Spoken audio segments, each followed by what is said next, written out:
5 hosts, 4 divisions, all battling it out for the Holy GrAHL of the American Hockey League, the Calder Cup. This is the Holy GrAHL podcast. Here are your hosts, Zach Power, Andrew Rinaldi, Corey Swartz, and Dina Weinheimer.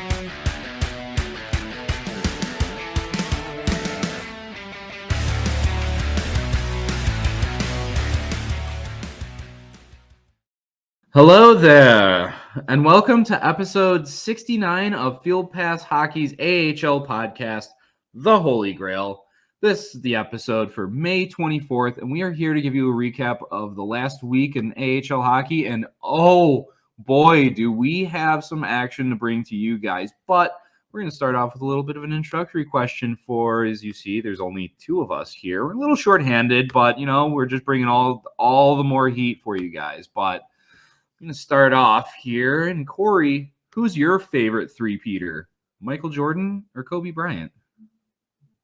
I'm not much of a basketball guy, to be honest with you. I'd go Kobe all day long there, honestly. I mean, it feels mean to say that, you know, it's more relevant to me just because that was like the era I grew up in. But like, obviously I'm not a huge basketball guy, but, you know, I know so many people that just have, you know, utmost respect for Kobe Bryant. And it's just one of those things, you know, he even, you know, I believe if memory serves, one of the tidbits I do know about him was that he actually played some of his basketball in Hershey as he was coming up when he was younger, as I believe the trivia some people, you know, that were around for it bring up to me a lot. So I always like to have that one in my back pocket. You know, Gordie House sentiment that, you know, anybody who's anybody maybe applies to basketball a little bit as it does in hockey. I mean, we have Wilt Chamberlain's 100-point game that happened in Hershey, and we have, you know, Kobe Bryant spending some time in Hershey. So, you know, again, it goes to hockey and it goes to life, honestly, too.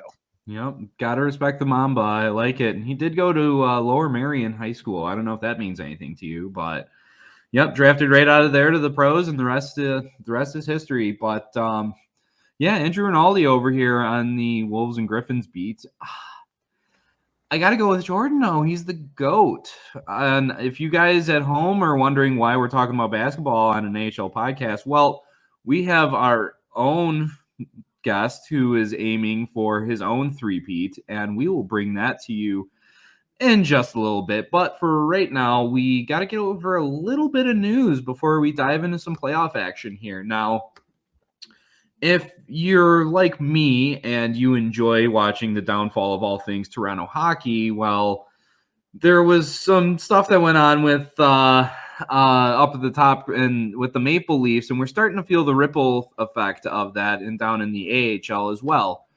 And it was announced earlier this week that head coach Greg Moore is out from the Marlies, along with assistants AJ McLean and John Snowden. Now, this news comes on the heels of their 3rd-round sweep at the hands of the Rochester Americans. Corey, I mean, the Marlies had a great regular season, but how do you feel about this move from the Toronto organization?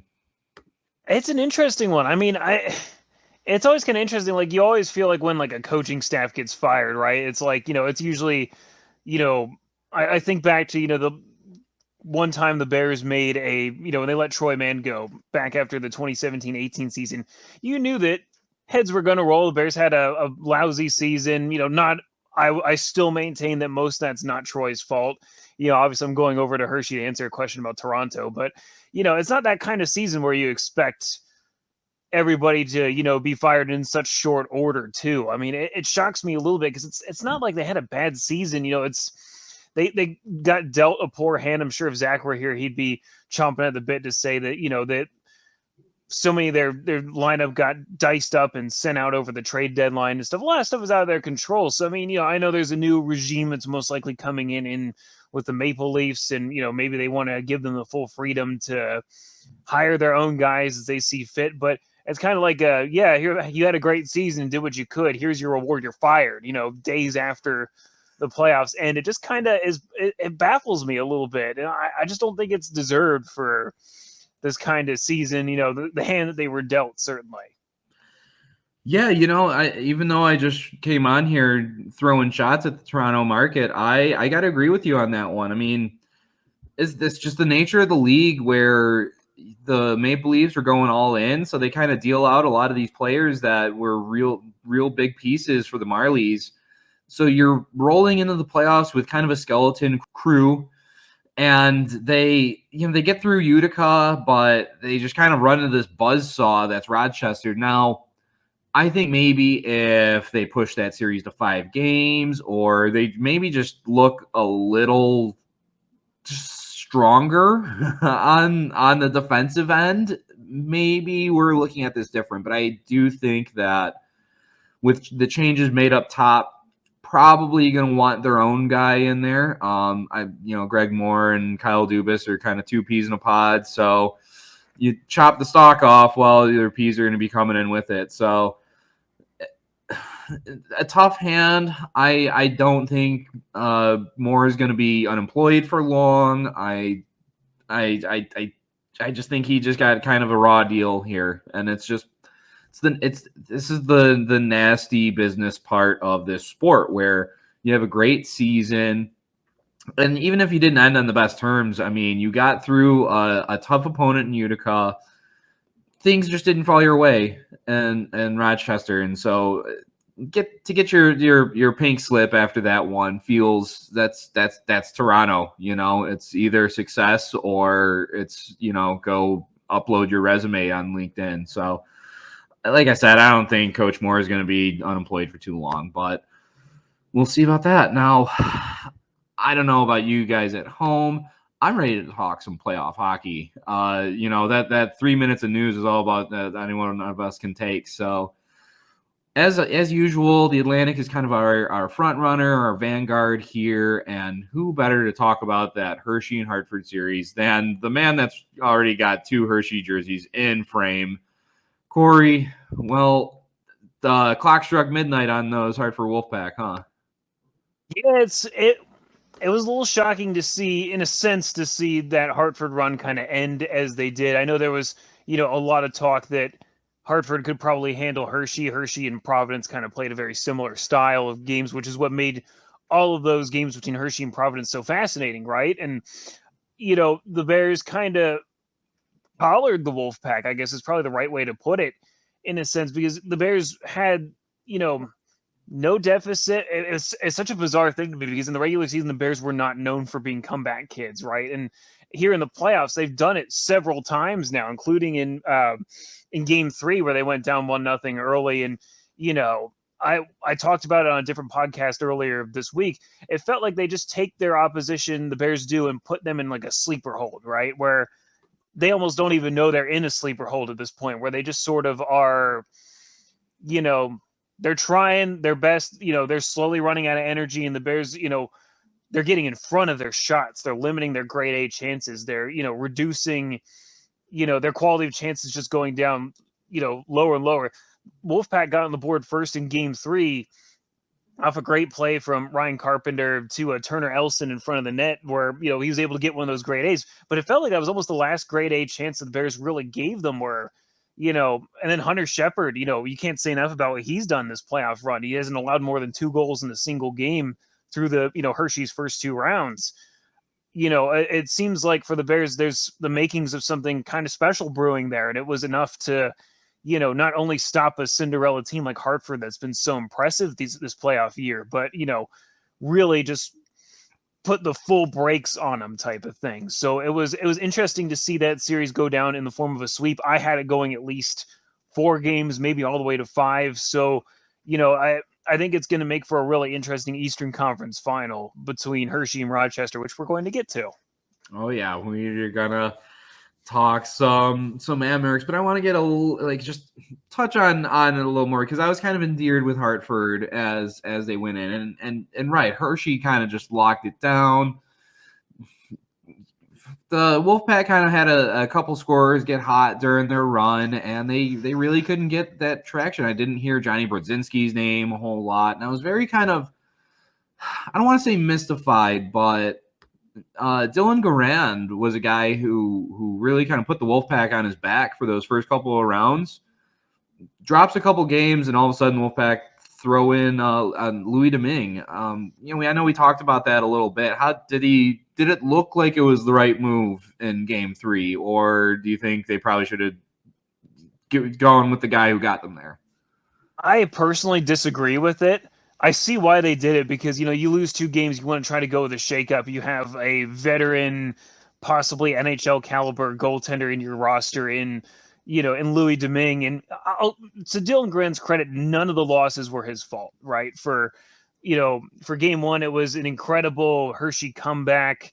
You had one goal that was a hefty screen on Logan Day's point blast. Connor McMichael gets a deflection of a wide shot that hits him and goes in. And then, Henrik Borgstrom, not necessarily the most noted goal scorer, but I've seen enough of him to tell you, if you leave him alone in the right spot where, he has a spot where he's comfortable at, right? And they absolutely had that spot open up for him for the overtime winner. The next game, the Bears just kind of powered past him 4 times and, got some good fortune in the process. And some of those, none of it was really his fault. I mean, it was just more that the Bears, I think, played a more complete game than Hartford did, where they were able to manufacture some of those breaks. And then, in Game 3, you can hardly really blame Louis Domingue. I mean, sure, the statistic categories of, just 13 saves on 16 shots doesn't look good, but all 3 of those Hershey goals were perfectly executed, either shots or plays. Like there was, the opening goal, Vinny Iorio and Lucas Johansson.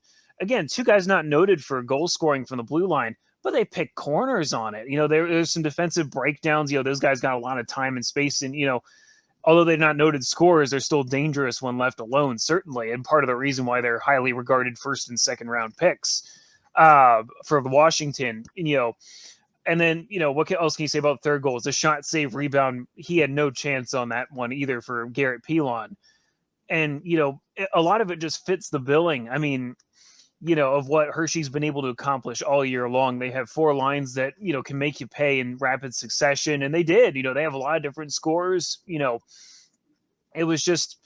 wasn't about what Garand did wrong, but more of what Hartford as a collective, I think, couldn't do right enough, if that makes sense. So, I give Hartford a lot of credit. They really played a physical game, but I think you just see why Hershey has been one of the top dogs for so much of the season, was that they were able to ratchet it up a notch. And, they never looked phased at all. Down 2-0 in Game 1, they poured on the shots and still kind of came on the wrong side, but it didn't look like it phased them at all. They were able to just turn that around. We've had a couple of periods where they've had to just get through it, right? They've been booed off the ice a couple of times and then come back and they're being cheered for, a big goal or a big win, an hour or so later. So, I think it speaks to that both these teams were really good. It was a really good series.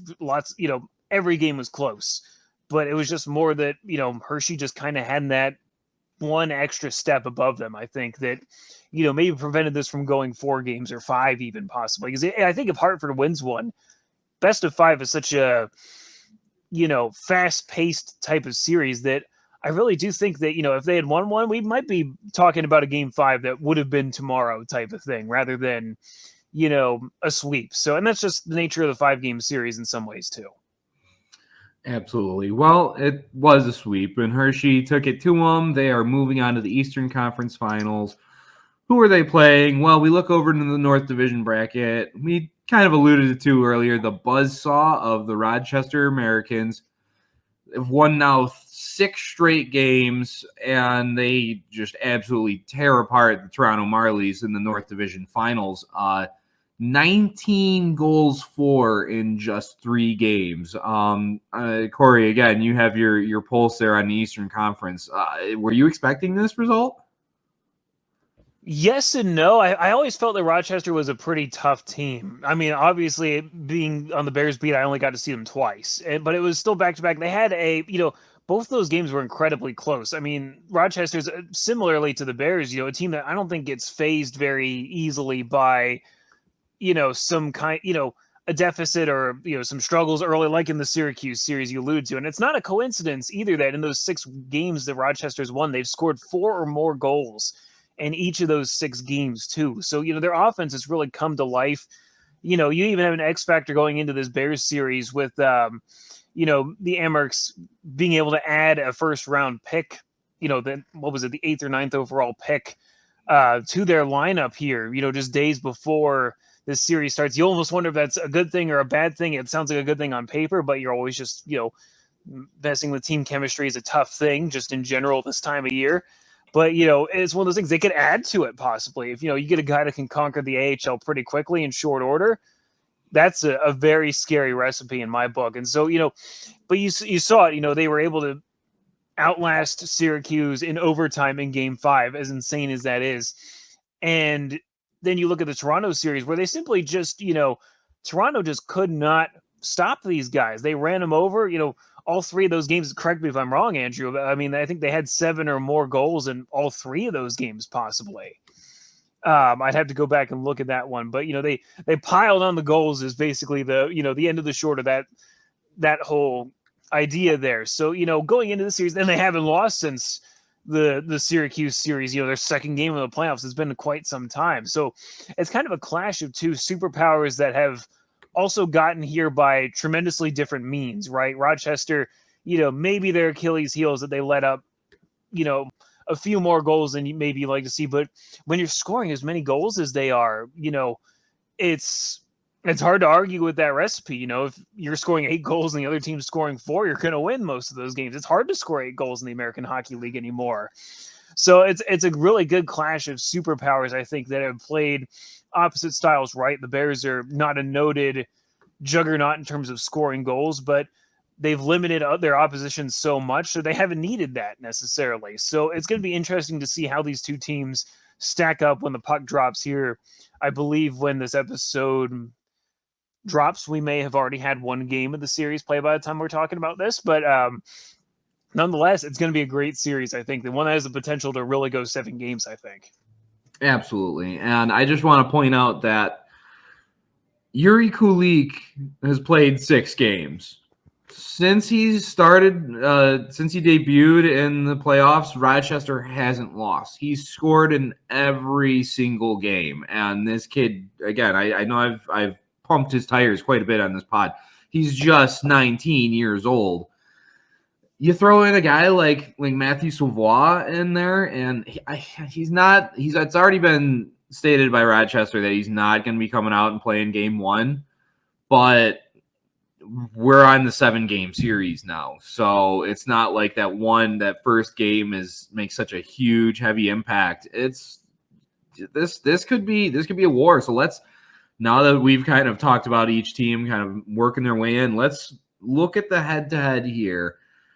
The oldest teams in the league going at it. I think there's 17 Calder Cups between the two of them. I mean, just talk about adding another chapter to the storybook here, but we've alluded to it. You got on one side a team that really knows how to lock it down, and on the other side a team that's just been firing rockets left, right, and center and has been just burying teams with just a ludicrous amount of goals. They scored 4, I believe, in game 1, then they scored 7, then they scored 8 in game 3 against Toronto. So after they've just absolutely just buried the Marlies, I asked Zach in the preview to the North Division Finals if the defenders were going to be shaking in their boots looking at Jiri Kulich on the power play.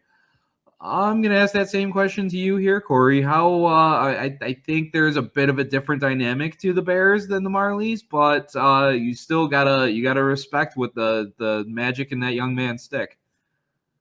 Wild to consider that that those two guys we were just talking about there were drafted.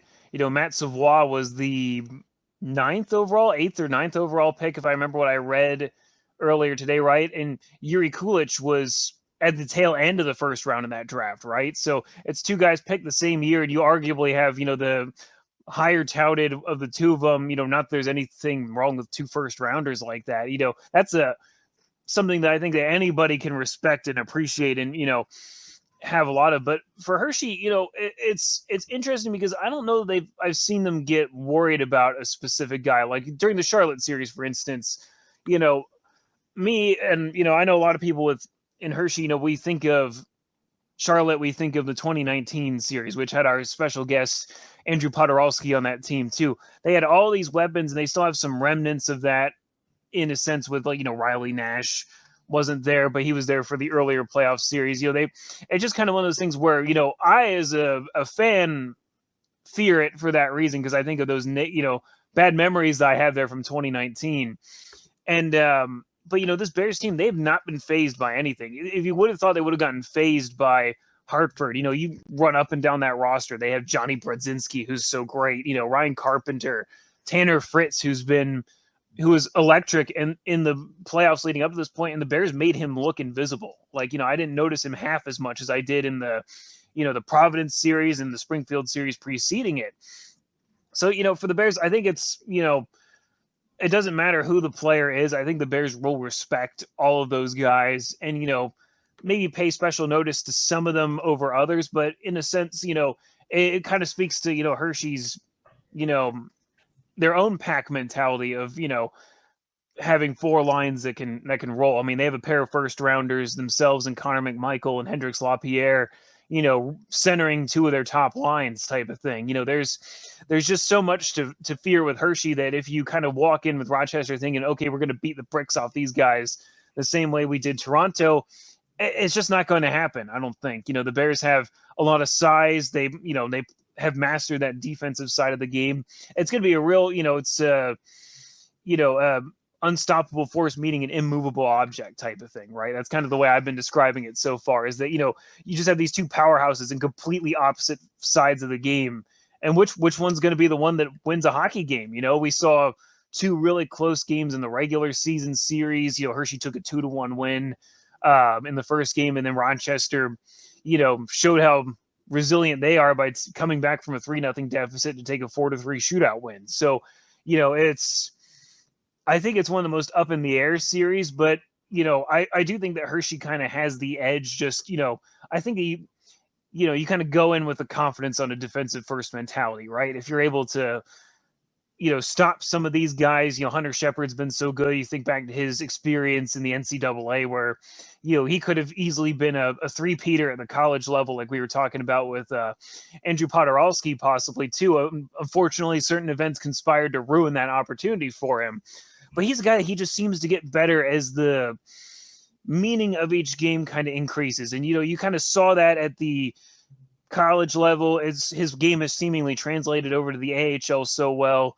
It's honestly kind of scary to see guys like Mike Vecchione say about him that he kind of scares him, even in a sense, because he, almost seems to look through guys and, really just be that kind of laser focused. Some of those quotes have been, impressive to see, something you don't really see all the time. So I think it's just going to be a very interesting playoff series, just top to bottom for those reasons. Yeah, I'm kind of following along with your thinking here, and sort of like, unstoppable force, immovable object. For me, I think the key isn't going to be Hershey shutting down Rochester's big guns. In fact, I think it's going to be the other way around. I think it's going to have to be Rochester trying to stop a nosebleed against the Bears, because I think we're all very aware of Hershey's acumen defensively. But I mean, you've mentioned a lot, the LaPierre and McMichael, Scarbosa, Vecchione. I mean, talk about guys who can put the puck in the net. Where I think Rochester, they've been very reliant on their offense. That I don't want to say that they've kind of left the defense in the win, but 4 goals against in that Toronto series. I mean, I know we kind of talk it up like it was an absolute blowout, and I mean, it kind of was. When you give up 7-8 goals here and there, like, yeah, that's not a great look, but still, the Rochester is prone to giving up goals in bunches, and momentum is such a huge thing this time of the year that I think Hershey can kind of get rolling downhill. They can turn that snowball into an avalanche real quick. And at that point, it doesn't really matter if, you get Kulik potting a couple of power play goals if there's 4 or 5 behind him on the other end. So I think, everything's kind of keyed in on Rochester scoring and Hershey not, but I think it's going to be the other way around. It's going to be Rochester stopping them and Hershey putting the puck in the net. That I think is going to is going to turn this around. I like the matchup in net. I like Hershey's depth. I don't really want to call it the Bears are going to win it right now, but you kind of see where I'm going with this. And you have your pulse on this one a little more. So I'll ask you for your honest and completely unbiased analysis. Who is taking the first ticket to the Calder Cup final? I mean, obviously, I like you said, I'm trying to be unbiased here as I sit here on the air in my Hershey Bears jersey. Not superstitious at all, but just a little superstitious. But I honestly love the Bears in this series, but for different reasons. And it's kind of just, from watching these guys play and, game 3 against Hartford, as well as, in a sense, game 3 against Charlotte for Hershey, are kind of my roadmap to these series, right? And, you're probably saying, Corey, game 3 against Charlotte was the only game they've lost in this playoff so far. And, but my takeaway from that game was kind of that, Hershey played perhaps one of its worst games offensively that I think I've seen in some time, especially in these playoffs. They were fighting the puck, just not a whole lot was going right for them, but they still only let up 2 goals. And it was a 1-goal game. It was a 2-1 loss, but if the Bears even connected on just one of their chances, it's a 2-2 game. It goes to overtime and you get, like you saw in Hartford game 1, you get a Henrik Borgstrom kind of goal in overtime type of thing. It could have easily been another sweep the other way, possibly. So I feel like Hershey's just, this is going to be their biggest test yet. Let's, not kid ourselves here that, Rochester got here for good reason. And, we kind of talked about how, the North Division's kind of been more known for, having some high scoring, high flying teams, whereas the Atlantic's kind of been the goalie division in a sense, right? So, it's kind of almost that trend kind of come to life in the form of a playoff series. And, you look at Hershey, I talked a lot about in the last couple of rounds that, the Bears would need to exercise some demons, right? And Rochester's kind of a different form of demon. I think that the last one I talked about was, Hartford was in 2015. They beat Hershey, Charlotte in 2019. Even Providence was there in that mix as a team that beat the Bears in 2017. The Bears haven't won against Rochester. Before the show came on, I was trying to find the last time the Bears beat Rochester in a playoff series. I couldn't find it. I'm back on my tabs back on 1971, and I still haven't found it yet. Like, it's been a long time. The all-time record is only 6-1 in Rochester's favor. And I say only because you'd think that the 2 oldest teams in the AHL have met more than 7 times all time. But it was insane. Rochester had a run from the late 80s all the way up to the year 2000 where they beat the Bears, I think, in 4 straight playoff series in that, over that period of time there. So it's kind of nuts. And, one of my favorite fun facts I found for you, Andrew, was that in the last time these teams met in the year 2000, back at the old barn, Hershey Park Arena, in the lineup for the Bears that year was Nick Bootland, who is now behind the bench in his first year as an assistant coach for the Bears. So he has a little bit more intimate knowledge of what it's like to, be on that side of it to, show for these guys here too. And, the other bit of trivia I have for you is that the Giant Center was opened up with this matchup back in October of 2002. So, not a lot of history, but some interesting history, certainly. So, again, it's going to be great. It's going to be cool to see these 2 historic franchises really go at it for the first time, really, in the modern era of the AHL. But like you said, I think that the Bears kind of have that constructed team to be a really tough one. It's a little bit of a different flavor than, say, like the 2010 Bears team or the 2016 even. It's kind of somewhere in between those 2. But I just love what this Bears team has done all season. And, I really think that they have the complete effort that we've wanted to see for so long from a Bears team to, make this happen. I still didn't get a prediction out of you. Well, I'll say Hershey in 6. I think it's going to be back and forth. I won't discount the Rochester fan base to make those 2 games, especially the fact that they got a weekend game on a Saturday, and B, they got a holiday game on Memorial Day too. Yeah. So, they don't have a hard time getting 10,000 fans in that building, it seems like. So I don't expect them to have a single problem getting 10,000. I don't think it's going to be quite a sellout in Hershey. I was looking at the ticket map, bit of a tough ask, unfortunate scheduling if you're Hershey to, have a Tuesday, Thursday home game set. But the Bears have a good habit of making a crowd of, 7,000 feel like 14,000 sometimes. So, I don't have any doubt that it's going to be a loud environment in Hershey for these two games, rally towels and all. Absolutely. Well, I admire your heartfelt analysis. Even I won't even say that there was any bias in there. That was total no chocolate and white glasses, just looking black and white from an unbiased mind. I can appreciate that you can separate the two entities from all the Hershey apparel that you got going on in there, which I fully endorse, by the way. But that's what we got looking over on the eastern side of the bracket. Let's flip the page and look over into the other time zones that exist on this continent. We'll start with the Central, which is kind of my domain here. If you couldn't tell, Wolves and Griffins. Neither one has been playing since it's been a while, but we in the Central Division Final, we had the Milwaukee Admirals, which is my preseason pick to make it out of this division, and the Texas Stars. When they go the distance, they go 5 games, and for good reason. I mean, geez, you talk about a couple of absolutely deep and talented rosters, and it's at the end of the day, Game 5, Milwaukee is just too much for them. I mean, they came out and hammered Texas. It was 4-0 after one period, and I mean, the Stars responded. They pushed back as best they could, got a couple of goals in there, but it just wasn't enough.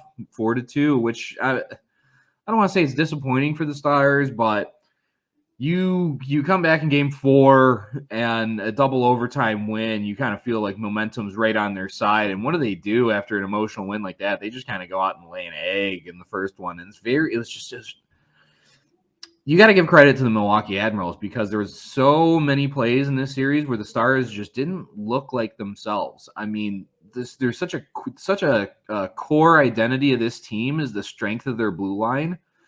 And Milwaukee just took that pancake and flipped it all around and burnt it to a crisp on the other end, because this forecheck from the Admirals was menacing and creating turnovers all over the place and just creating all sorts of havoc for the Stars that I don't know. I don't know if they just weren't ready for it, or if again, it's kind of mystifying. I thought that the Stars were, again, you got in a game 5, it's kind of, that Game 7 feel, anything can really happen. But I was expecting a very close, tight series, and that's what we got. But I just wasn't expecting the Stars to kind of get punched in the mouth like that. I mean, I guess that's what happens when you have a couple of heavyweights. And I tuned into the size of the Admirals that they had to be menacing on that forecheck in order to disrupt this team, and that's kind of what ended up happening. And I mean, this is the welcome party for Joakim Kamel. I mean, this guy was just a thorn in Texas' side. Not only him, but Luke Evangelista.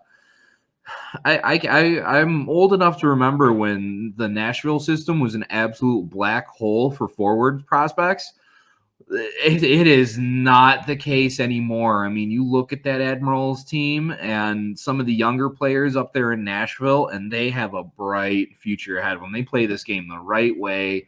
They go and they go in and they buy into the system, and they battle in those greasy areas, and they get those second and third chance opportunities that ultimately have made me look a little smarter for a day, as the Admirals are the ones moving on here in the Central. And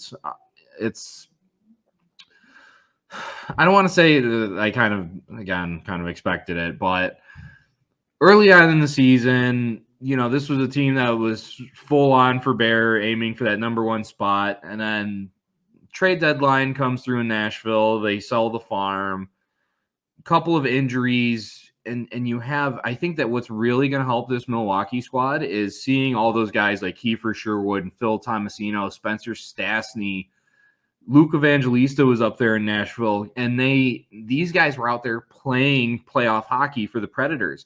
This is a team that sold heavily at the deadline and just missed the wild card by a couple points because these guys were just like, okay, we are going to drag the corpse of this franchise into the playoffs if it killed them, and it almost did. But that would have been an incredible story to have seen that, and I probably would have been way more entertaining than watching Winnipeg just get dummied by Vegas in the first round. But I digress. You take that kind of experience at that level, and then you apply it down here. This is going to be a very tough out for whoever they're going to play. And by the way, Corey, who are they going to play? We're going to be playing the Coachella Valley Firebirds in this Western Conference final. That's right. We have a guest for you guys to talk a little bit about this series. So we are going to just get right on into that. All right. Now we have a very special guest on this week's episode. Since their last appearance on the Holy GrAHL, episode 13, our guest won the John B. Sullenberger Trophy as the leading point getter in the AHL for the second time in his career. Keeping up with the theme, he also hoisted a second Calder Cup there with the Chicago Wolves and parlayed that performance into a one-way deal with the Seattle Kraken. Now, starting this year off on another tear in Coachella Valley, an unfortunate injury almost looked to end his season prematurely. Our guest instead made an improbable comeback in the Pacific Division Finals, slaying the giant that was the Calgary Wranglers with the biggest goal in Coachella Firebirds history with Game 5's overtime winner. It is my honor to welcome back to the pod, Andrew Poturalski. Andrew, thanks for joining us tonight. Yeah, thanks for having me. That was quite the intro there. I mean, it's a big guest. It's got to have the big spotlight when it matters, So I want to go back to that goal in Game 5 there real quick. Overtime and the deciding game. And Jesper Froden hits you with that great pass after his second attempt entry over the blue line.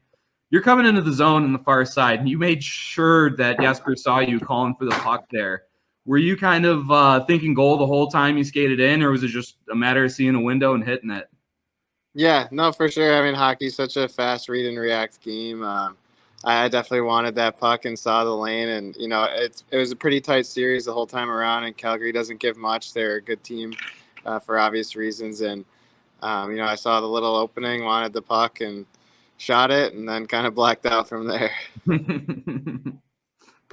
Andrew, rewinding to January, right before the All-Star break, you ended up on the mend, and it's announced to be 4 to 6 months. What was your mindset initially? And, what was your thought that you were going to make it back, or did you have any doubt that you might be able to play again this season just based on that time frame? Yeah, it's definitely a crazy process.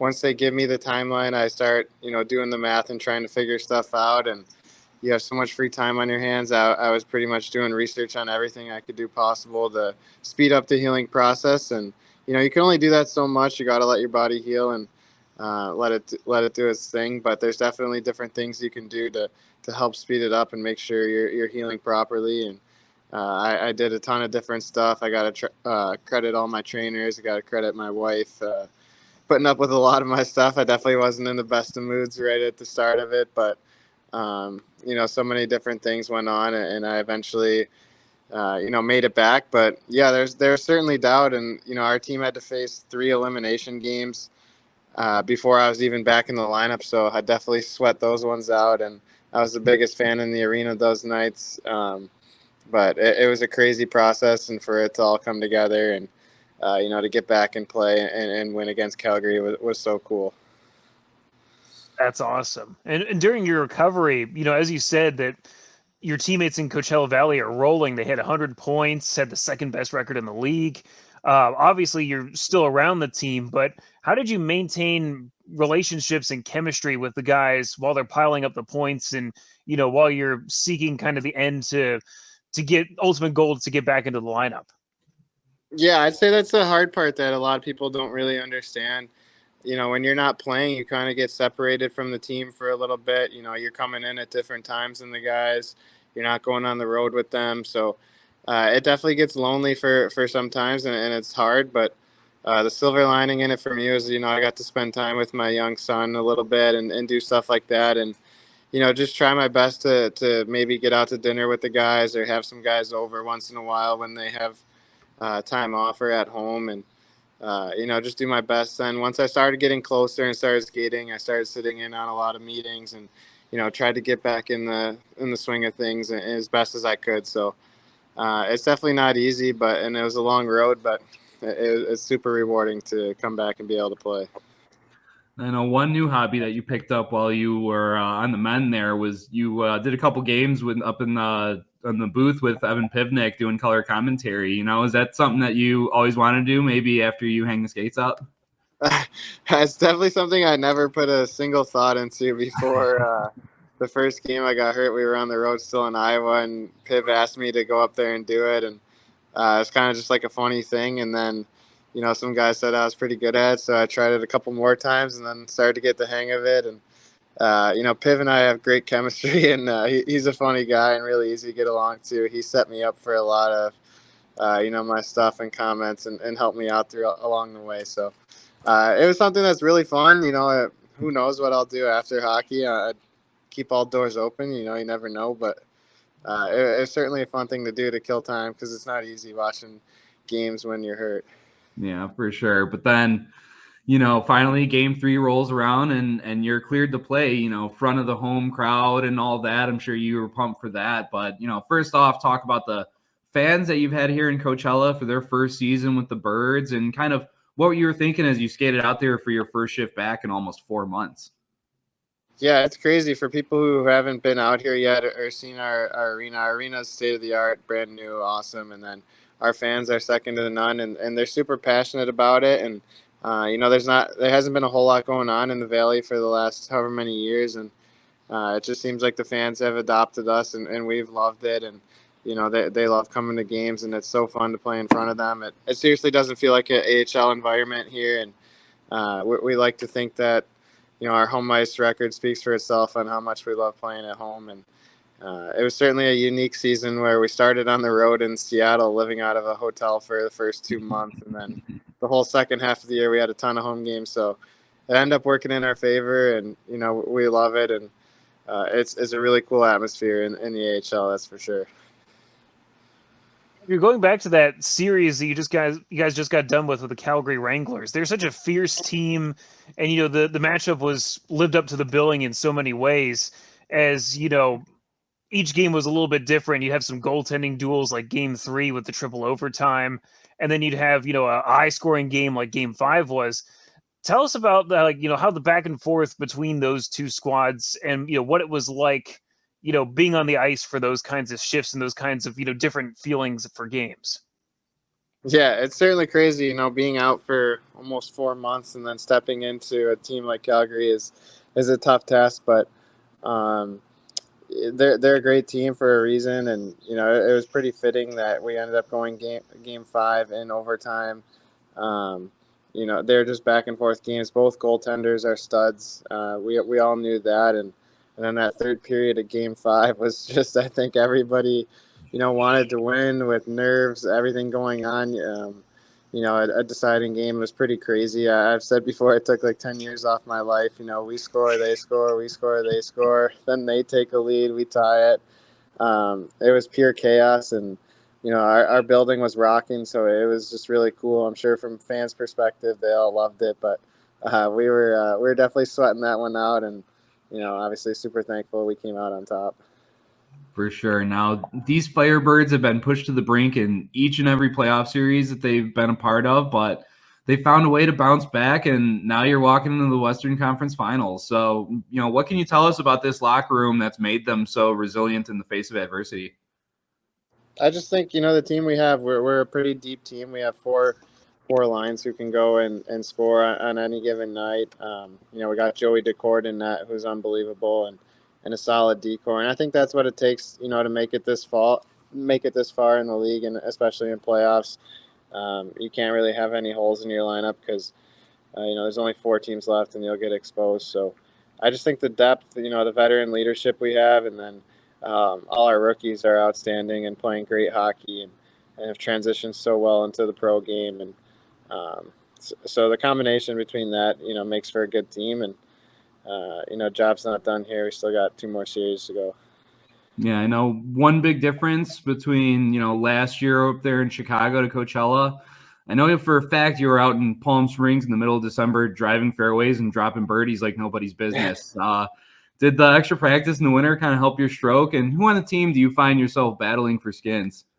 I mean, we got a lot of guys on our team who love to play golf, so it's pretty competitive no matter who you find. But I certainly have gotten to enjoy that on my off time here, and it's obviously a really cool thing to do, and take your mind off of hockey when we get some free time. But and there's no shortage of courses out here, so it's really cool. But I had a really good battle the other day with Max McCormick. I have to give him a bunch of shots, so I'll put that in there.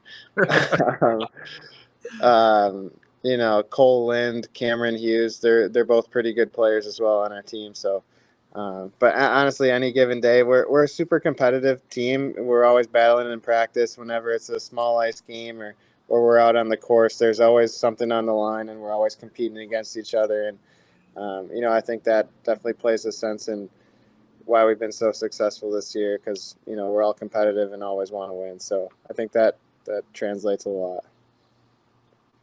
Andrew, one more for you here. This is your 3rd straight deep playoff run with 3 different teams. I'm obviously stretching it back to 2019 with one of those there, and even in 3 different time zones. But it's kind of the same level of success here. The DNA of a lot of the teams you've been on has been very similar. What have you learned about the recipe for creating a championship team, and what sets that kind of team apart in your mind? Just touching back on what I said earlier, I think the depth, all 3 teams that I've been on, the previous 2 where we've won, we've had great depth, great goaltending, 4 lines you can score and good D. But I'd say now just being here and just having the confidence of knowing what it takes to win. And, sometimes I think other teams, maybe there's doubt in their mind, you never know. And I just try to help in that sense, and being here before, knowing what it takes, and, just telling guys and making sure that they believe as well that, we're more than capable of winning. Any of the 4 teams right now are capable of winning. It just comes down to, who believes in themselves, who sticks to their game plan, and who wants it more and who's going to work hard. So, I just try my best to spread that message around the room. And, obviously we have a coach in Dan Balsma who's won a Stanley Cup. He obviously knows what it takes as well. So he does a great job preparing us and preparing the guys. So I think all those things together are huge. Yep. Well, Andrew, you've made quite an impression in the couple games that you've had here already in the playoffs, and your pedigree speaks for itself. I know there's a lot of fans in Chicago that are rooting for you to go get your Kobe, go get your Jordan, go for the 3-peat. So from us here at Field Pass, we wish you all the best in that chase for number 3. Yeah, no problem. I appreciate it, guys. Yep. Take care, Andrew. All right. See you later. Second verse just as good as the first. I don't know. I'm a little biased, but I love having Potsy on. He's done it all at this level. He's always a great interview, great guy to talk to. And if his personality isn't infectious and gets you to just want to smile and go out and play hockey, I don't know you got to go to the doctor and get yourself checked up, because just talk about 100% certified beauty, that guy. So, Potsy and the Birds, they're heading on to the Western Conference Finals to take on the Milwaukee Admirals. And it's kind of very similar to what you're looking over in the East, where you have a bit of, 2 teams with 2 different identities kind of going head to head. Coachella, you heard it there from Potsy. They're deep. They have speed, they got skill, they got goaltending. And on the other side, you got Milwaukee, who's just going to be coming at you with just clubs and hammers, and they're just going to beat you senseless out in the corners and everything. But do not just think that this is just another, grime it up grease ball team, because the Admirals, they can fly too, man. You think a guy like Phil Tomasino or Luke Evangelista is going to be out there skating through the mud? I don't think so. This is going to be one of the tougher ones, I think, to call, even though like this Firebirds team just got loaded in that series.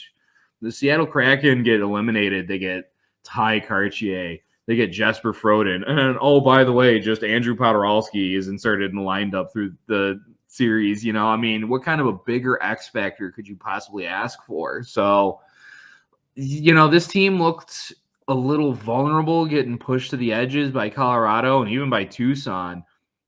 Just like that, on the spin of a coin, they look like they're I would call them the favorites in this the last four. One of the only team left standing that hit 100 points, just knocked out the other team that hit 100 points in this season. Like I said, they're deep. They basically just added another first line in the middle of this series. They get through. They have the guy. I mean, like I said, Potts is going for his Kobe here. Is 3 for 3, and but like I said, you look at that experience that the Milwaukee players had up in Nashville. I mean, just a not just one or two guys. I mean, you're talking about a group of them. They had 7 of their top 10 scorers for a time up in Nashville. Like, that's not an exaggeration, people. I can do the math and I can show you the numbers and everything. So you have two contrasting styles in this.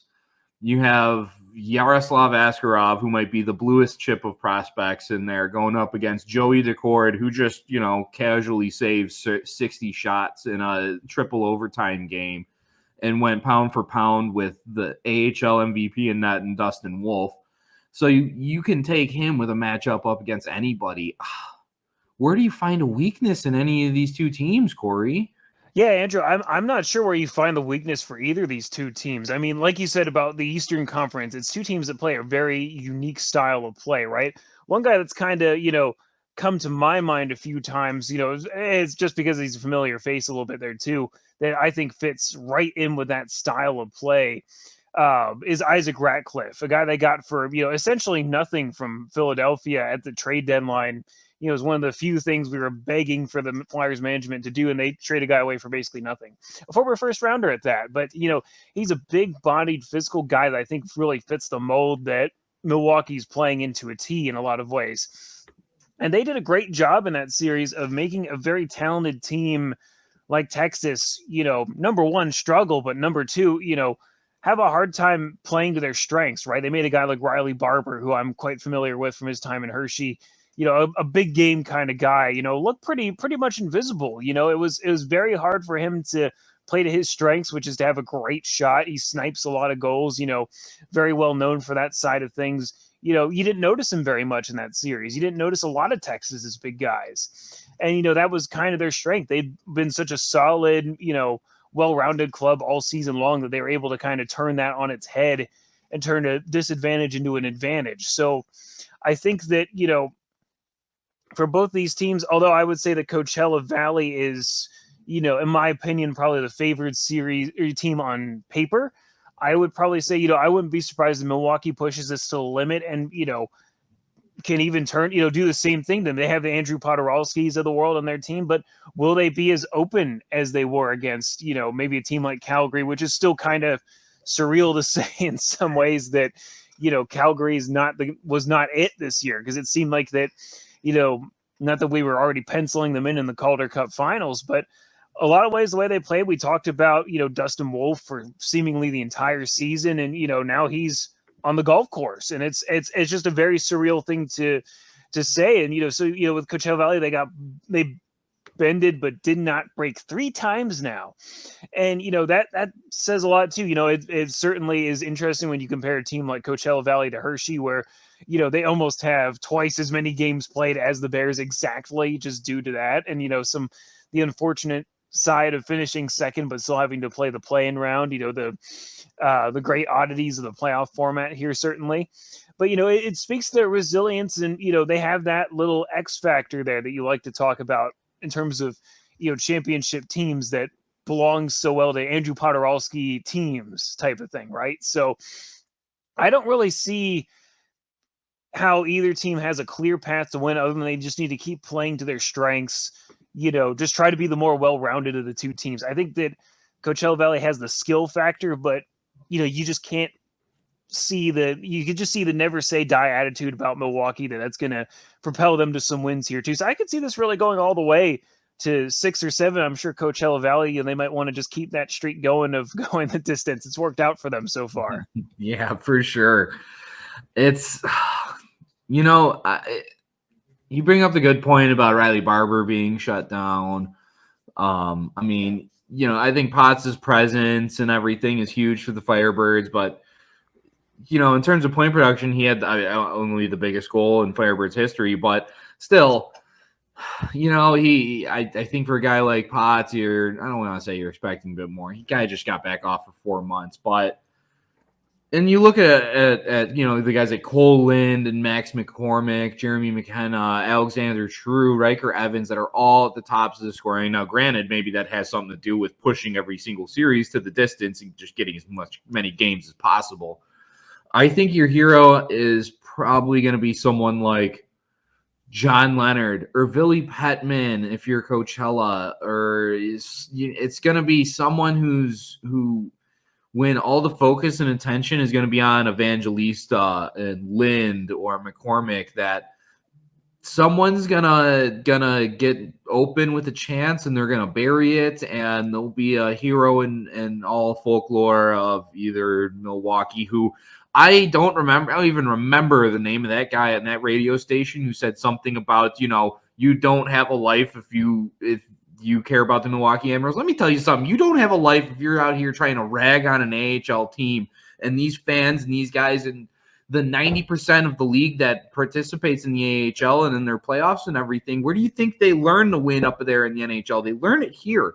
And when your future of your franchise is up in here and developing and learning how to win in the playoffs in there, and you're going to rag on these guys and on these fans for having a heart and hey, guess what? They're watching hockey. What they're the Nashville Predators doing right now? You tell me that. Oh, all right. That's my rant on that one. And tell me you don't understand hockey without telling me you don't understand hockey. That's kind of what the unknowledgeable people say. People that don't know what hockey's about say about the AHL. They say it doesn't matter because it's the minors. It matters so much. Winning in the AHL is so important. And, it just goes to show how much people really don't know if they're saying that about AHL hockey. And it was irritating to see that narrative still pressed by some guy that apparently has a following. But, to me, I just know him as a clown now. So, that's where we're going to leave it at that, because it's not worth even giving him attention. Exactly. You can just get him his big red rubbery shoes, and we'll just leave it at that. So as we turn back again to our wonderful fans who are very knowledgeable in hockey, unlike some radio hosts. I've been leaning heavily on Milwaukee pretty much since the preseason. I love their moves of bringing in guys like Kiefer Sherwood and Jordan Gross that have ultimately led them to this position that they're in now. And, I wouldn't be remiss to say that they might have been early odds at Calder Cup favorites back in October. I mean, I know I've been pumping their tires for quite a bit, but I can't bet against Potts. You're telling me that the back-to-back winner of the Cup, the 2-time scoring champion, the guy who's done everything at this level, is going to come up short here? I can see it going 7 games, but if that happens and I see Potts scoring another OT winner, you might as well just give him the Cup at that point. I'm sorry about Hershey, but then at that point you can just label him Team of Destiny. I gotta go Coachella in 7 on this one.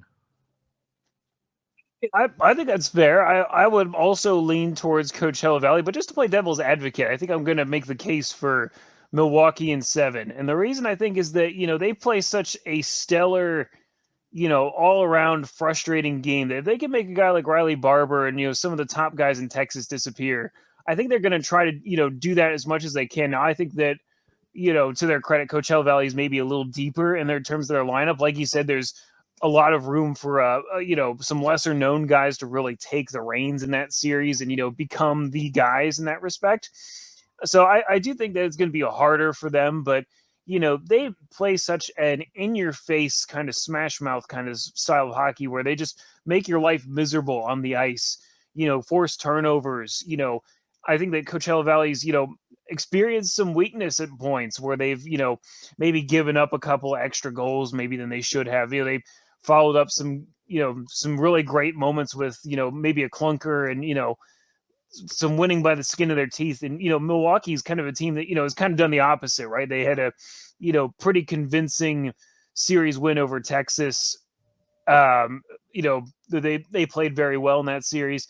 I think that they have the potential to be the team that, maybe catches Coachella Valley, feeling the effects of maybe some fatigue there in a sense. And, they maybe pounce on it in the latter stages of the series. It's not out of the realm of possibility that, that one of these teams could just, find that magic thing and take this in 5 or 6, right? But I think it has all the makings of a 7-game series, and it's just going to be whose style comes out in 1 shift, 2 shifts, 3 shifts, maybe even overtime, possibly. Like you said, in overtime, if I'm Milwaukee, you don't want to go to overtime, right? Because there's Andrew Poturalski on the other team.